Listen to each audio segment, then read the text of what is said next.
उत्तराखंडची उत्तरकाशी जिल्ह्यामध्ये जळगावची 19 लोकांची अडकण्याची माहिती आपल्यापर्यंत आलेली आहे। त्याच्यामध्ये पाळदी गाव धरणगाव तालुक्याचे 13 लोक आहेत, 2 जण धरणगाव शहराचे आहे, 1 जण पाचोराचे आहे जो म्हणजे आय थिंक ते म्हणजे डिफेन्स फोर्सेसमध्ये आहे आणि 3 जण अयोध्यानगर जळगाव शहराचे आहे। याच्यापैकी 3 जण जो अयोध्यानगर जळगाव शहराचे आहेत त्यांनी ज्या गेस्ट हाऊसमध्ये बुकिंग केली होती त्याची फोन नंबर आपल्याकडे प्राप्त म्हणजे त्या ठिकाणच्या जिल्हा प्रशासनाकडून मिळाली।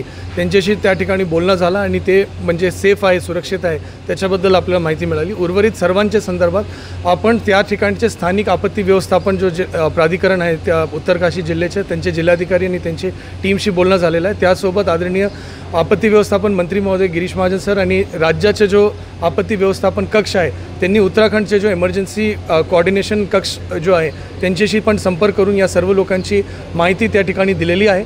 सर्वांशी संपर्क करण्याचा प्रयत्न त्या ठिकाणचे स्थानिक प्रशासनाशी संपर्कात जिल्हा प्रशासन आणि राज्य सरकारची पण पूर्ण टीम आहे। आपण सर्वांचे जनसोबत पण आपण संपर्कात आहे आणि कुठलेही ज्या माहिती आपल्याला मिळत आहे आपण इमिडिएटली सर्व परिवार लोकांना आपण रिले करत आहोत।